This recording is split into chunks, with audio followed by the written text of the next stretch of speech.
In many ways, you could argue that today has generated no surprises. You are looking at a situation where Hollande has won in Paris, and you've got chaos in the Greek political situation. Not a catalyst, no surprise to take the euro lower. Yes, I would agree that for France, indeed, there's absolutely no surprise. The victory of Hollande was expected and probably priced in. And you can also say that in some important aspects like fiscal discipline, in fact, Hollande doesn't change that much compared to Sarkozy. It's as Hollande wants a budget balance in 2016, 17, and Sarkozy in 2016. So these are not major differences. I think much more important is what's happening in Greece.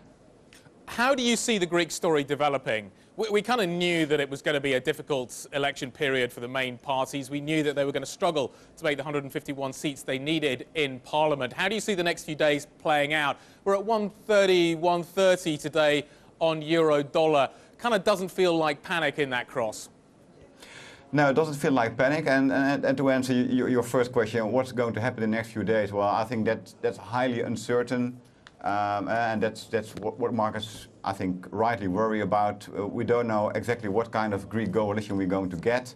And we know that next to the new democracy and the PASOK, that another party will be not in favor of the fiscal discipline measures. So that's going to be difficult. But indeed, more important for euro-dollar is probably what the ECB is going to do. I think we've learned that last year. And we have seen many occasions where markets worried a lot about what was going on in Greece or in Spain or in Italy. But we saw that in general, the reaction of euro-dollar has been relatively muted.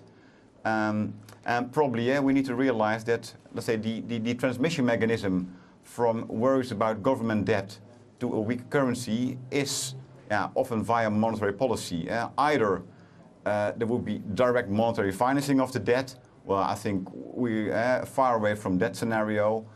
The other scenario is where there is a lot of fiscal austerity needed to pay back government debt, and then monetary authority would respond with easier policy. I think last year we've seen that the ECB, in fact, in the start of the year, they hiked rates 2 times, cut again later in the year. But so far the ECB has not been overly aggressive in monetary easing. So I think that explains why last year the reaction of euro-dollar has been muted, and maybe also why currently the reaction is muted. It's very important how the ECB is going to react to this. Yeah, some would say that the ECB has very little monetary room left. Jaco Rouw, we're going to leave it there at the view from ING Investment Management.